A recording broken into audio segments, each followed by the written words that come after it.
اپنے ذہن میں رکھا جائے۔ یہ کہتے ہیں کچھ رشتہ دار ایسے ہوتے ہیں کافی عرصے سے نہیں ملتے، لیکن جب ان سے ملاقات ہوتی ہے تو کچھ نہ کچھ برا ہو جاتا ہے۔ جیسے مثال کے طور پر انہوں نے کہا کہ کوئی رشتہ دار تھے، بہت عرصے بعد ملے، جب وہ مل کر گئے تو ہماری بہن کا ایکسیڈنٹ ہو گیا، اس کا انتقال ہو گیا۔ تو کیا یہ صحیح نظریہ ہے کہ بہت سے لوگ ایسے ہوتے ہیں جن سے ملنا برا ہوتا ہے؟ دیکھیں بالکل غلط خیال ہے۔ ہمارے مذہب اسلام میں کسی بھی شے میں از خود نحوست کا کوئی تصور نہیں۔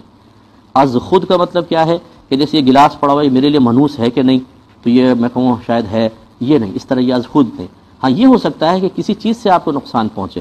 اس کو آپ نحوست کا نام دے دیں، کہ جیسے کپ ہے وہ ٹوٹا ہوا تھا، اس کا ہاتھ لگا، آپ کا ہاتھ کٹ گیا، آپ نے کہا بڑی نحوست ہے اس کپ کی، جب پکڑتا ہوں ہاتھ کٹ جاتا ہے۔ تو یہ اب فی نفسی ایسا نہیں کہ کپ کو منحوست، وہ تو اس کا جو ٹکڑا کٹا ہوا تھا اس کی وجہ سے ہاتھ کٹا، اس کو آپ نے نحوست کا نام دے دیا، چل جائے گا۔ ایسی ایک آدمی جو آپ کو مسلسل تنگ کرتا ہے، برا بھلا کہتا ہے اور وہ شرری قسم کا ہے، تو آپ نے کہا بڑا منحوس آدمی ہے، جب بھی یہ آتا ہے ہمیں تنگ کرتا ہے، تو اب آپ اس شخص کو نہیں کہہ رہے کہ از خود اس میں کوئی نحوست ہے، بلکہ اس کے عمل کو، برے عمل کو کہہ رہے ہیں۔ اس کی گنجائش تو نکل سکتی ہے، لیکن یہ نہیں ہے کہ ایک آدمی بیچارہ وہ آپ کو تنگ نہیں کر رہا، کچھ نہیں، گھر پہ آ کے بیٹھ کے گیا اور آپ نے کہا وہ گلاس ٹوٹ گیا، آپ نے کہا بڑا منحوس تھا، دیکھو آیا گلاس ٹوٹ گیا۔ اس طرح کی نحوست کا کوئی تصور نہیں ہے۔ یہ کنیکشن ہم ملاتے ہیں آپس میں خود، بلکہ شیطان ملواتا ہے، بلکہ جو شیطان کے تابع ہوتے ہیں انسان، وہ بعض اوقات ہمارے ذہن میں ڈالتے ہیں کہ دیکھو یہ گیا ہے نا تو ایسا ہو گیا۔ یہ کیوں نہیں سوچتے کہ یار ہم میں شاید کوئی نحوست پیدا ہوئی ہے، پہلے تو گلاس نہیں ٹوٹا لیکن ابھی گلاس ٹوٹ گیا، اس کا مطلب ہے کہ ہم میں کوئی نحوست پیدا ہوئی ہے جس کی وجہ سے گلاس ٹوٹا ہے۔ منحوس وہی ہوگا، ہم نہیں ہوں گے، کوئی گھر کا فرد نہیں ہوگا۔ یہ کیا بات ہے؟ یہ کنیکشن آپ ملا رہے ہیں۔ اب اگر بہن کا ایکسیڈنٹ ہوا، میں کہتا ہوں آپ لوگوں کی وجہ سے ہوا، آپ تھے سب گھر والے ایسے، تو پھر آپ کیا جواب دیں گے؟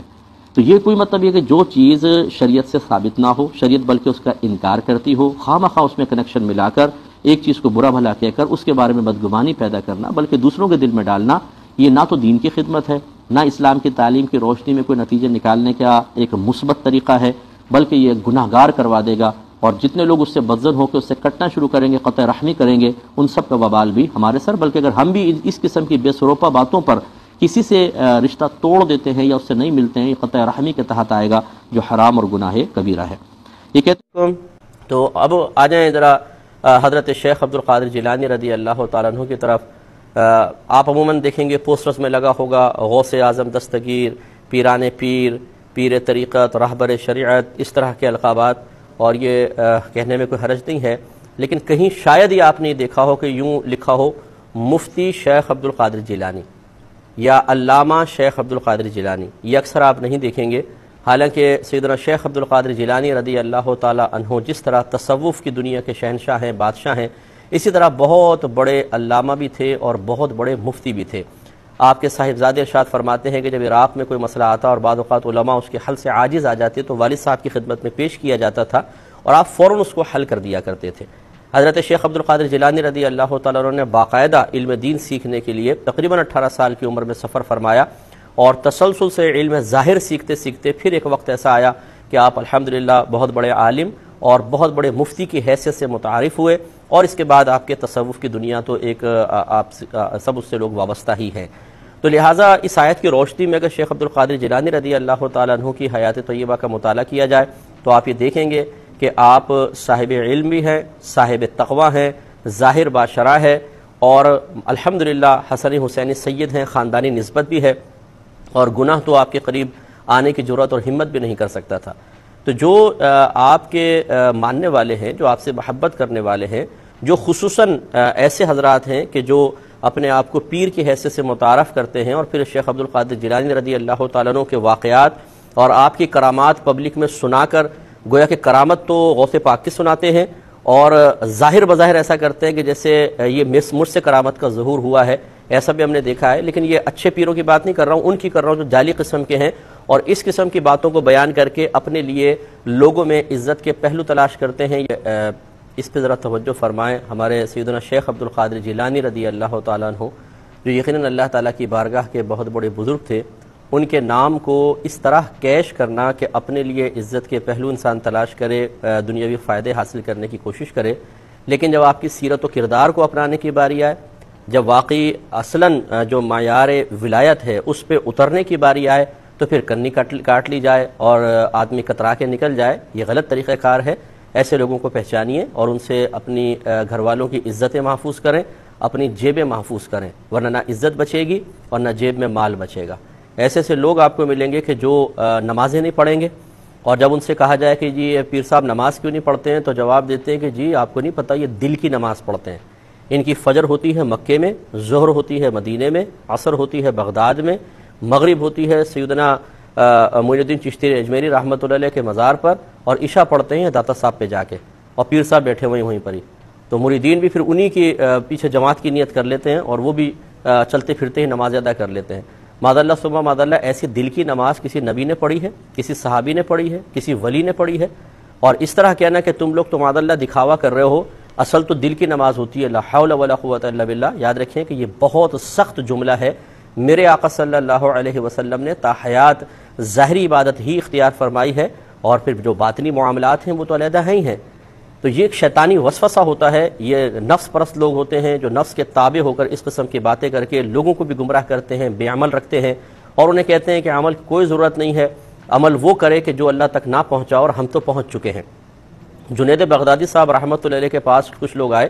اور انہوں نے بتایا کہ ایک شخص یہ دعویٰ کرتا ہے کہ شریعت پر تو وہ چلے جو اللہ تک نہ پہنچا، اور ہم تو پہنچے ہوئے ہیں۔ آپ نے شاید فرمایا کہ ہاں وہ پہنچے ہوئے ہیں،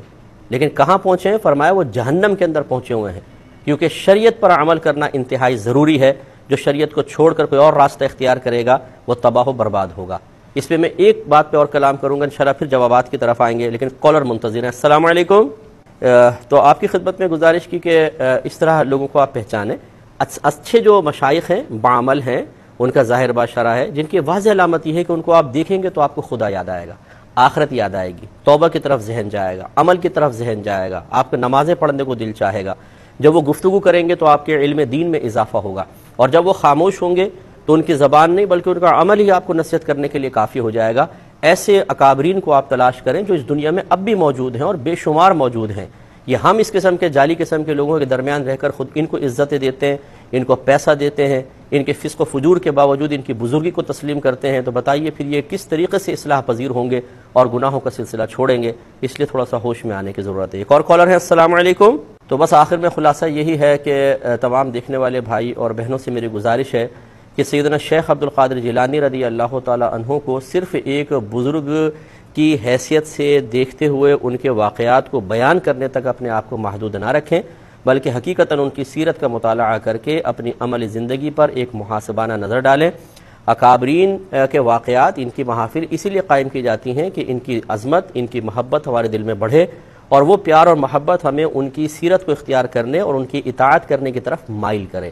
اگر ہم ان کی سیرت اختیار نہیں کرتے، ان کی اطاعت کی طرف مائل نہیں ہوتے، ان کی تعلیمات پر عمل نہیں کرتے ہیں، تو خالی تعریف کرنے سے شاید ہمیں تمام مقصود حاصل نہیں ہوں گے۔ جس کو آسان الفاظ میں بس یوں سمجھاؤں، اگر آپ کی اولاد بیٹھ کر کہے کہ امی جان آپ کی آنکھیں کتنی خوبصورت ہیں، آپ کے بال کتنے پیارے ہیں، آپ کا قد کتنا اچھا ہے، آپ کی رنگت کتنی اچھی ہے، تعریفیں، اور پھر ماں کہے بیٹا بڑی پیاس لگ رہی ہے، گلاس پانی پلا دے، وہ کہے اماں بعد میں پلاتا ہوں، پہلے دیکھیں تو صحیح آپ کے ہاتھ کتنے پیارے ہیں۔ ماں کہے میں بھوک سے مر رہی ہوں بیٹا کچھ کھانا کھلا دے، بولے اماں بعد میں کھلاؤں گا، پہلے یہ دیکھو آپ کے پیر کتنے پیارے ہیں، تعریفیں کرتے چلے جائیں۔ تو کیا ماں کی یہ تعریفیں ماں کا پیٹ بھر دیں گی، یا ماں کو کی پیاس پوری کر دیں گی، یا ماں اس سے راضی ہو جائے گی؟ یقینی سی بات ہے نہیں۔ تو یہ میں نے ایک چھوٹی سی مثال اس لیے دی کہ بعض اوقات ہم صرف تعریفات کر رہے ہوتے ہیں، حالانکہ شریعت کی ریکوائرمنٹ یہ ہوتی ہے کہ ہم ان کی سیرت کو اپنائیں، ان کے طریقوں کو اپنائیں۔ ہم صرف تعریفوں کے اوپر یہ سمجھتے ہیں کہ بس ہم نے شاید ان بزرگ سے تعلق عقیدت کا حق ادا کر دیا، حالانکہ حق تو ہم ادا کر ہی نہیں سکتے، صحیح بات یہ ہے، لیکن کم از کم حق یہ ہے ان بزرگوں کا کہ ان کی سیرت کا مطالعہ کر کے عملی طور پہ اپنے اوپر نافذ کریں اور اپنے بچوں کو اس طرف مائل کریں، تاکہ بچے بھی ان کی سیرت پر عمل کر کے اللہ تعالیٰ کی رضا حاصل کرنے میں کامیاب ہوں۔